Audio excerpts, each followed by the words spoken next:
Living the Life is sponsored by IslamicMarriage.com, celebrating Islam, Nikah and Zawaj.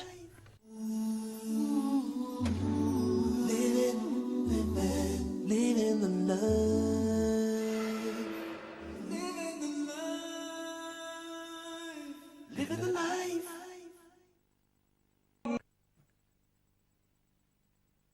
Bismillah, Assalamu alaikum, and a very warm welcome to Living the Life on Tuesday, the 2nd of April with Rahim Jung. And with Hassana Amaji. Thank you very much for tuning in and joining us this evening. We hope that you all had a wonderful bank holiday weekend.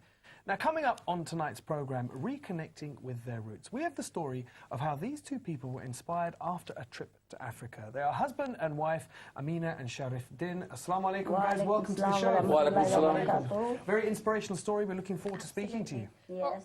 Also on the show tonight, If Walls Could Speak. It's the name of a brand new theatrical production. That's right. World-renowned graffiti artist Muhammad Ali has teamed up with a diverse lineup of artists for this intriguing project. We're going to be finding out more later in the show. In the meantime, welcome to Muhammad Ali. Assalamu alaikum. Welcome. Good to have you back on the show, Brother Muhammad. Now, that looks like a really intriguing thing that you've been getting up to there in Birmingham, of all places. And it's a great name as well, If Walls Could Speak.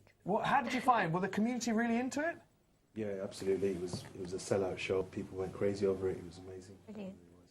That's Excellent something I am stuff. looking forward to indeed. Definitely. So that's all coming up, but first, as ever, it's time for this.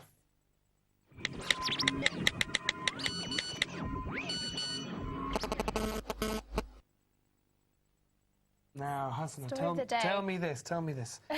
What was the worst job you've ever done? I don't think you've done You know, any really bad jobs, no, have you? I don't think I have. I've had some really interesting A-levels, ones. university, teacher. Something like that, Yeah. But a couple of part-time jobs along the way, you Yeah. know, the usual kind of Baking retail cakes, stuff. as we know. Baking cakes as well, that's been an interesting one. I've had some horrendous jobs, and I'll tell you why I'm going to What's tell the you. worst, Because Rahim? our question today is, Yep. what is the worst job that you've ever done? The reason we're asking is because looking through the British archives and historical accounts, we found some amazing jobs. We Some found, what really was it? dodgy ones. Leech collector. And if you want to know how you had to collect Yeah. leeches, you had to go into the water with your skirts up and let all the leeches get onto you. And then once they started to suck your blood, you could then hand them over to a And pharmacist. didn't they use those for, like, pharmaceutical kind Yeah, of... like hijama. It was for bloodletting. That's right. gosh, that must there have was a been toad collector. horrific. Do you remember there was a toad Yep. collector? Someone who used to collect toads and then you'd apply them for medical purposes. And a door knocker as well, someone who'd go around knock on people's doors to wake them up in the morning. I wake think them I up. need that. I think my worst... I've had some pretty bad jobs, I can tell you. I Yep. think my worst job was probably... The most embarrassing job I had was for a well-known hamburger chain who have a big red clown as their motto. We won't say Yep. anymore. I was their litter patrol person, and it was right next to my school when I was a very tender, gosh. sensitive age of 16 years old. So you when had all of your friends coming round? All my friends used to walk past and laugh at me, and I had a big jacket on saying litter patrol, and I had to pick up all Oh of my the gosh. rubbish from the streets. It's a good thing they didn't have Facebook back then, for Rahim. I'm telling Otherwise, you, what would have happened? Very lucky indeed. I've done a few other bad ones as well, which Really? I'll share with the viewers as we go on. But we do want to hear Yep. from you today. We want to hear what is the worst job you've ever done. And if you haven't done any really bad jobs, we want to hear from you about what is a job that you would never consider doing. Because some people, you know, some people say, oh, I could never serve people. They just don't like Yep. working in a shop, or they don't like working in a restaurant. Some people say, I could never sweep the streets. I could do anything. Really? Yeah, pretty much. As Interesting. long as it's halal. Okay. Doesn't bother me. Yeah. Well, that's our story of the day question. It is Indeed, indeed. Of course, we'd love to hear your thoughts on this one. And if you'd like to get in touch, listen up closely to these details. Here at Living the Life, we want to hear from you. To get in touch, tweet us at Islam Channel, #LTLife, facebook.com/Islam Channel. You can also email us, livingthelife@islamchannel.tv. We look forward to hearing from you. So do get in touch and we'll be reading your responses during the show. Now, our first guest tonight emigrated from Kenya to Teesside in the north of the UK in 1974, and 35 years later, in 2009, they revisited the African country. Shocked at the appalling conditions of homeless people in Kenya, they were inspired to launch a project to help the homeless better their lives. We're joined tonight by these two individuals, husband and wife, Amina and Sharif Din. Salamu alaikum. Salamu alaikum. And welcome both of you to the show. Salamu auntie. Very nice to meet you. Now tell me this, auntie. You went back to Kenya after so many years. What was it like when you saw the condition of the people there? I went to Africa after about 33 years, 35 actually. It was very, very different. We was very shocked to see the country how it is. And our holiday was, and we never enjoy holiday. We're enjoying now with our poor people, but needies now. That is our hobby is gone. Is our true story and true in our leftover life. We're going to do that, inshallah. Inshallah. Brother Sharif, coming to you. I mean, obviously, you grew up in Kenya. Yeah. What was that experience like for you? It must have been quite emotional with a return there. You know what, we were born down there, and when we came to this country in 1974, so I worked there hard for 35 years. After 35 years, I took my missus down there for a holiday, and it was appalling, you know. I could not believe it, what I've seen it, you know. So something clicked in my mind. I said that we came back, and I said, we have to do something about this homeless and young people. They're dying with hunger. What was the main difference that you noticed? Because as you said, you grew up there, and many people I knew who grew up in East Africa, they said that they had wonderful memories of their childhood, wonderful memories of Africa. What was it like for you to go back after 33 years? Did you see many changes? It was completely changed over, because it was from better to worse, I could say, you know, and it's getting better now, but you know, things are very, very, very, very bad down there. Now, Sister Amna, of course, you hopefully, inshallah, are planning to build a shelter there. I think that project is underway. Yeah. How did that initially come about then? Did you get together and decide to do it? Because it seems to be a private project that you're undertaking. Because all on your own. what we thought It when wasn't anything decided there, to be honest. The main thing is happened when we went one place, we've seen the elder people sleeping on the floor. Pavement, You know. Was that With near only the capital city? Yeah, very, very poor, very old. Because in that country is no any benefit, and the children doesn't want to keep their elder there, no? And they got no place to go. So when we see that, we remember our style life and what is their lifestyle. And this is our duty now, I think, we to give them a hand. And we didn't decide at the same time, but we feel very bad. When we come back, then we decided, because I sold my shop and he had a lump sum. He retired, he had the money, he was well off that time, and we thought this is our duty. Is leftover age. In this age, look the way we living here, and when we be old, we will get everything in this country. And look these people. So that was end of our story of our enjoyment holiday, and this is our starting of the enjoyment for our end of the life. We want to enjoy this life with the poor and needy. That's amazing you say that. So you actually feel that this is now your calling, so to speak. Yes. This is now your mission for the end of your life. Yeah, that's our is to mission. try and give something back to these people. So actually what happened was, I worked for 35 years, then I got a big lump sum, and we had a shop and a house. We sold that one. And then we said, we got some money, so we must do something for the poor. Yeah. Because Allah is watching you. I must spend my money to Allah's way. That's the easy way. So we bought the land with our own money, and fortunately there was a mosque next to it. So we are looking after the mosque of this land we bought. We start building it. We got a planning permission for about 16 rooms. We've built 2 rooms, third is on the way now. Right. So we are going there now, next month, this month, and we are starting to build a 3rd room. And we are feeding the poor. All That's the right, I time. understand. Every month we send money. Yeah, I understand you have a specific project about feeding the poor people. Tell me about that. Well, what happened was, you know, because there's an old man came to me, you know, he says, can you give me 100 shillings? We go, I've got a family to feed, you know. 1 pound. 1 That's pound. about That's £1. £1. 1 pound. So I gave him a pound, you know, so I asked him what it was all about, you know. He feed a family of 4, he and his wife and his 2 children, you know. And I was very, very upset, you know, because we in this country, we got plenty of money. All the, you know, all these our kids, you know, take 10 pounds for the sweets. Yeah. And the single 1 pound, that's 100 shillings, that feed them for 2 days. Family can stay 2 pound a day, full family, for a meal. A whole family. And he was asking us for 1 pound. He said, my children will leave tonight for the bread and the milk.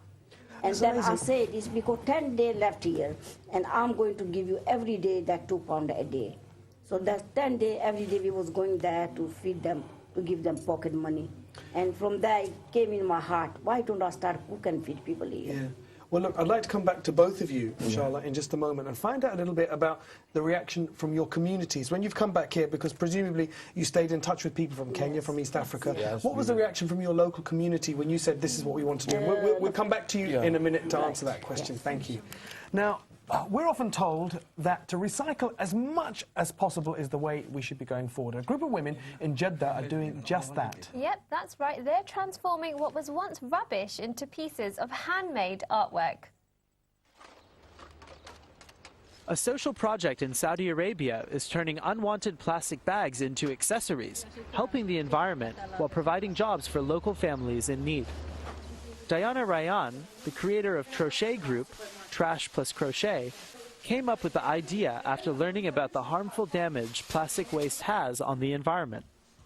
The idea started in 2009 when I attended a lecture at the Chamber of Commerce about World Earth Day. One of the speakers spoke about the damage caused by plastic, and really this was a shock for me.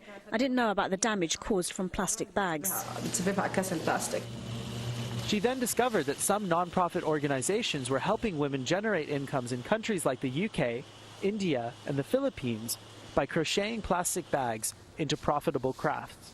And so she decided to implement a similar scheme in Saudi Arabia.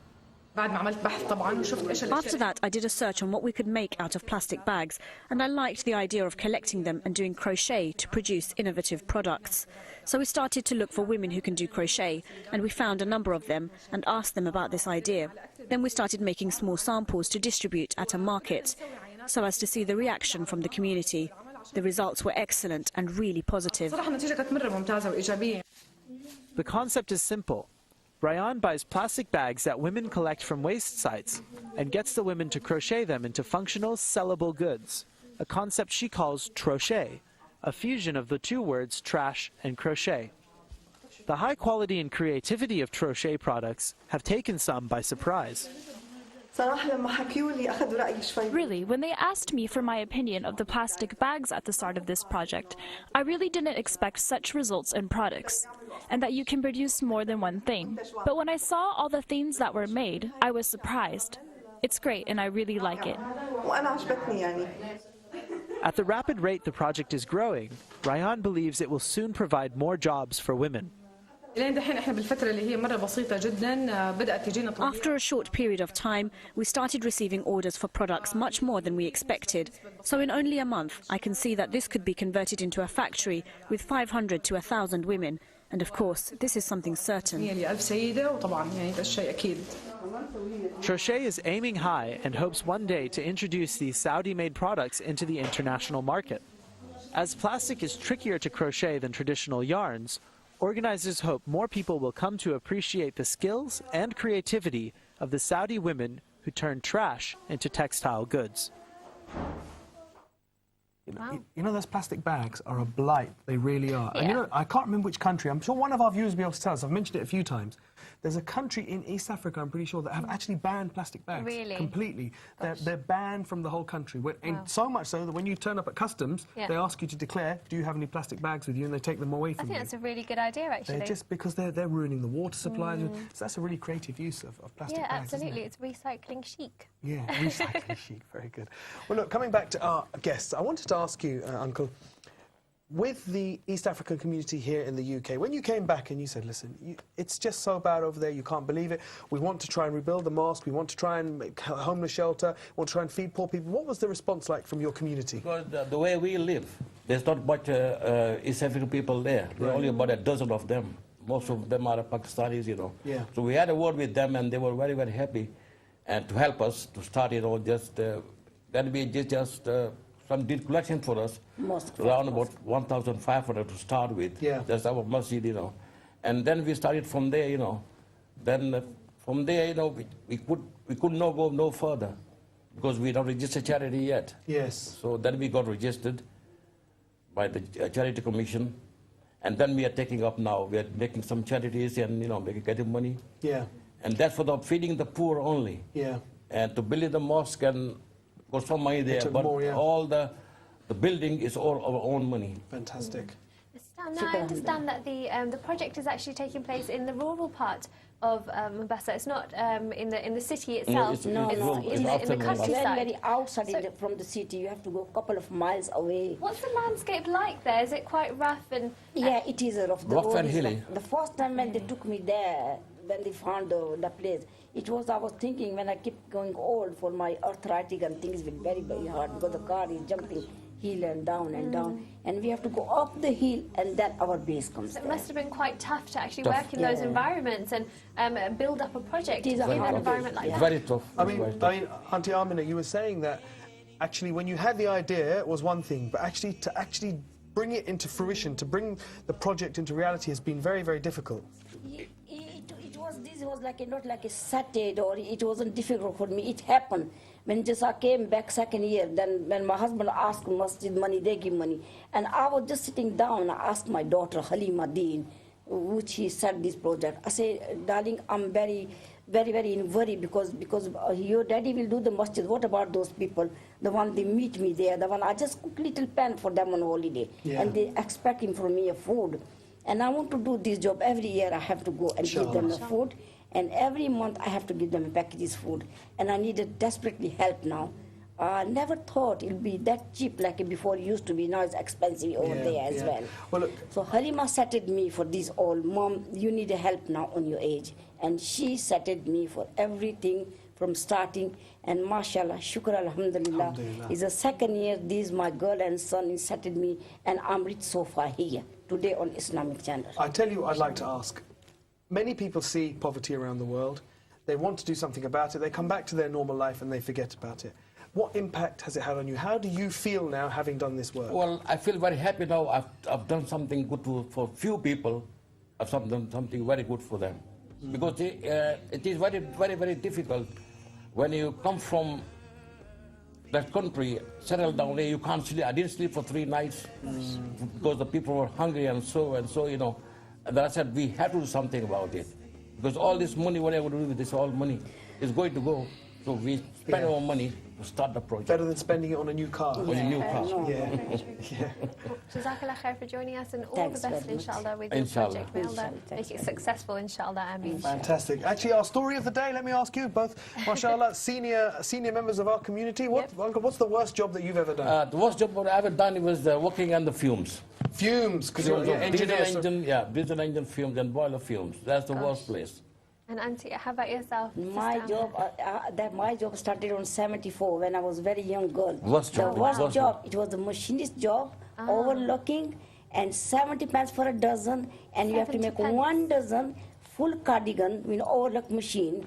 And that was the worst job I did in my life. You have to make a dozen cardigans for 70p.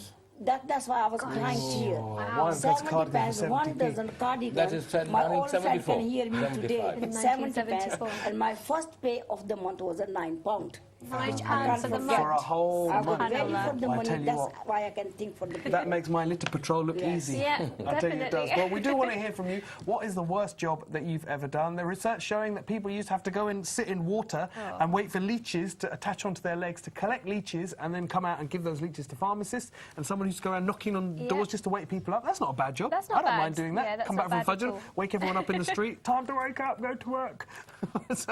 Well, don't forget, you can get in touch with us in a number of different ways. You can email us, livingthelife@islamchannel.tv, via Twitter @islamchannel, #LTLife, and we'll be reading your responses after the break. So see you very shortly, inshallah.